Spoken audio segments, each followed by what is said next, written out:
Halo adik-adik, kali ini kita melanjutkan ke part selanjutnya.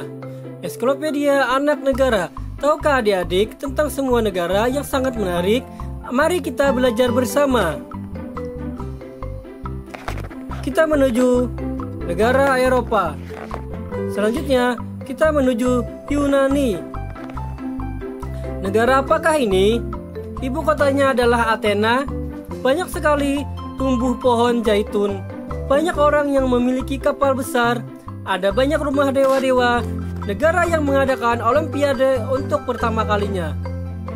Mitos. Inilah Yunani. Yunani, negara yang penuh impian akan hari esok.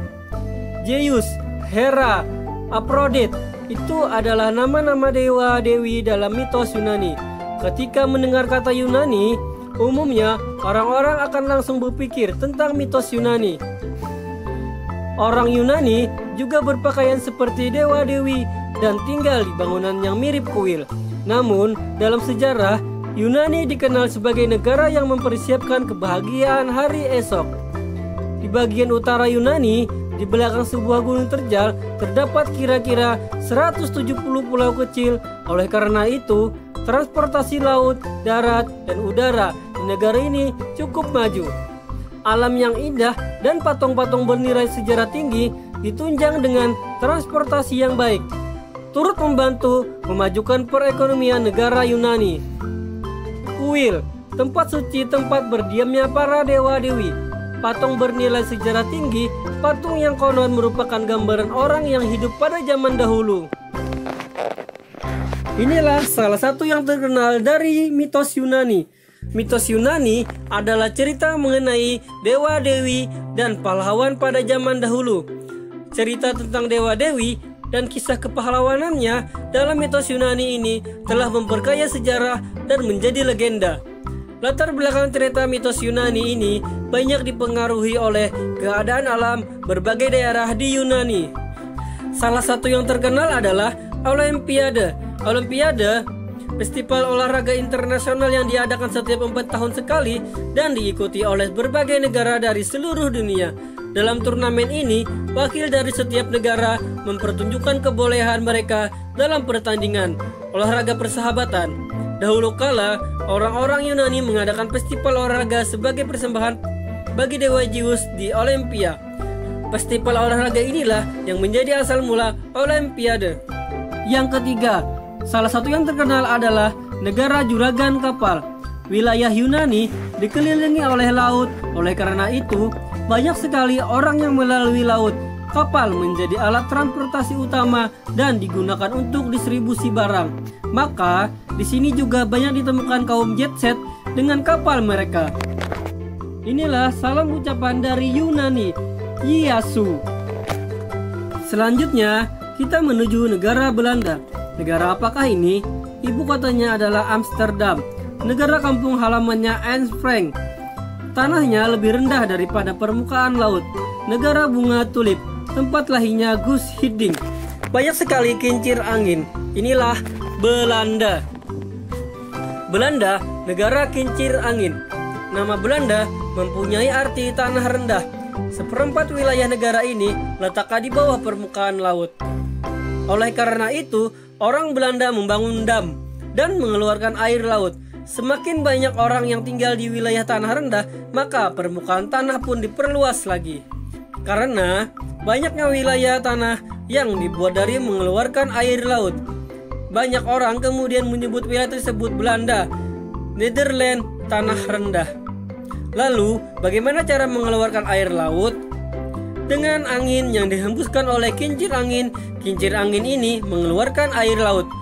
Meskipun sekarang sudah ada peralatan lain yang canggih, tetapi jika tidak ada kincir angin, mungkin luas Belanda sekarang di peta akan jauh berbeda.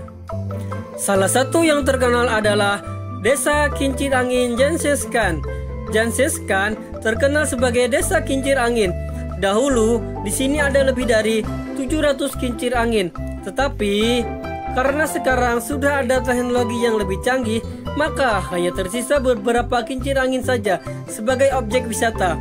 Desa ini merupakan desa cagar budaya yang dijaga oleh pemerintah Belanda. Di sini masih ada kincir angin, rumah kayu zaman dulu, dan barang-barang kuno lainnya. Kalau dilihat-lihat, desa ini tempat seperti desa di buku dongeng anak-anak. Yang kedua, hal yang terkenal adalah sepatu kayu klompen. Pada zaman dahulu, Belanda sering kebanjiran karena tanahnya rendah. Oleh karena itu, orang Belanda memakai sepatu klompen yang terbuat dari kayu. Sekarang, sepatu buatan tangan ini menjadi oleh-oleh khas dari Belanda. Yang ketiga, hal yang terkenal adalah Nobel Anne Frank. Ada suatu waktu ketika kaum Yahudi disiksa dan dibunuh. Nobel ini merupakan catatan harian Anne, seorang gadis Yahudi. Tulisannya menjadi terkenal karena ceritanya sangat menyentuh. Inilah ucapan salam dari Belanda. Hohajet. Selanjutnya kita menuju Norwegia. Negara apakah ini? Ibu kotanya adalah Oslo. Menjadi kaya setelah berhasil menemukan minyak. Akibat gletser tercipta sebuah teluk yang menakjubkan. Negara yang penduduknya banyak menjelajahi dan menemukan sesuatu. Hanya di negara ini diserahkan penghargaan Nobel perdamaian keturunan bangsa Viking. Inilah Norwegia.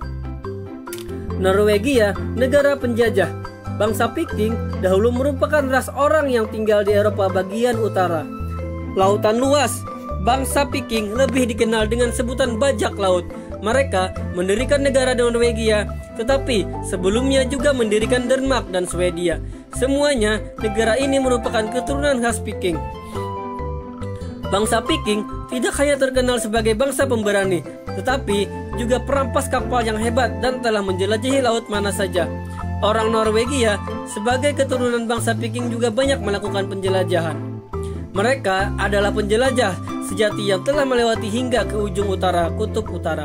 Mereka juga orang yang pertama yang sampai ke ujung selatan, yaitu kutub selatan. Kini, orang dapat menjelajahi kutub utara dengan menggunakan pesawat terbang. Salah satu yang terkenal adalah fjord. Gletser adalah tumpukan es yang sangat besar dan mengalir seperti sungai. Sedangkan fjord ialah teluk berbentuk seperti utun yang berasal dari lelehan gletser. Di Norwegia terdapat Sognefjord yang merupakan fjord terpanjang di dunia. Panjangnya kira-kira 204 km dengan terhubung laut dan dipenuhi berbagai pepohonan. Keindahan fjord di Norwegia tidak perlu diragukan lagi. Yang kedua, salah satu yang terkenal adalah penghargaan Nobel. Setiap tahun diadakan upacara penyerahan penghargaan Nobel perdamaian di Stockholm, Swedia. Akan tetapi, menurut pesan Nobel, penghargaan Nobel perdamaian kemudian diberikan di Oslo, Norwegia. Yang ketiga, salah satu yang terkenal adalah Buffet. Buffet bacaannya adalah Beb, merupakan cara menghidangkan makanan dengan menaruh berbagai macam makanan di atas satu meja besar, sehingga tamu dapat mengambil makanan apa saja sesuai keinginannya. Bangsa Vikinglah yang pertama kali menetapkan aturan menghidangkan makanan ini. Oleh karena itu, restoran Buffet di Jepang disebut dengan restoran Viking. Inilah ucapan salam dari Norwegia. Hi. Selanjutnya, kita menuju negara Austria. Negara apakah ini? Ibu kotanya adalah Wina. Mozart, Schubert, banyak sekali pemusik yang andal. Negara pemusik, sosis pena, kopi pena, namanya mirip dengan Australia. Inilah Austria. Austria, negara pemusik. Orang Austria sendiri menyebut nama negara ini Österreich dalam bahasa Jerman. Austria adalah negara bagian timur. Dibandingkan luas daratan Korea, luas Austria lebih kecil. Tetapi dahulu sebagian besar wilayah Eropa merupakan wilayah kekuasaan Austria. Oleh karena itu, di Austria terdapat banyak sumber sejarah Eropa. Musik klasik yang kita dengar adalah musik klasik barat. Musik klasik yang merupakan musik indah sempurna ini dibuat di Austria. Musik klasik di Austria benar-benar banyak. Haydn, Mozart, Johann Strauss, dan Schubert yang adalah para pemusik klasik yang terkenal ini merupakan orang Austria. Sampai sekarang pun, jika ada orang yang ingin belajar musik klasik, Austria menjadi tempat tujuan utama. Yang pertama, salah satu yang terkenal adalah Wina, dibaca Pina menurut pengucapan bahasa Inggris. Ibu kota negara musik ini merupakan tempat dilahirkan para pemusik dunia, sekaligus tempat dihasilkannya banyak musik menakjubkan. Sekarang telah didirikannya Memorial Hall untuk Haydn dan Brahms. Sebelumnya sudah ada pusara Schubert, Brahms, dan Mozart. Oleh karena itu, banyak juga pencinta musik klasik yang datang berjalan-jalan ke sini. Orang yang datang untuk belajar musik juga banyak. Yang kedua, salah satu yang terkenal adalah sosis pina dan kopi pina. Apakah kamu pernah lihat sosis kecil-kecil dan saling menyambung? Itu adalah sosis pina. Lalu, kopi yang di atasnya ditaruh krim juga adalah kopi pina. Karena sosis dan kopi seperti itu dimakan pertama kali di Vienna, maka namanya disebut sosis pina dan kopi pina. Yang ketiga, salah satu yang terkenal adalah The Sound of Music. Film The Sound of Music yang terkenal dan banyak disukai itu dibuat di Austria. Lagu Do, Re, Mi, dan Edelweiss yang sering kita dengar berasal dari film musikal ini. Berikut ini ucapan salam dari Austria. Halo. Nah adik-adik, cukup sampai di sini dulu ya videonya. Jangan bosan-bosannya menonton video kakak. Masih banyak lagi pengetahuan-pengetahuan yang ingin kakak sampaikan. Bantu ya channel ini lebih berkembang dan kakak lebih bersemangat mengupload video-video selanjutnya dengan cara like, share, dan subscribe. Karena subscribe itu gratis. Sampai jumpa lagi ya di video-video selanjutnya. Dadah.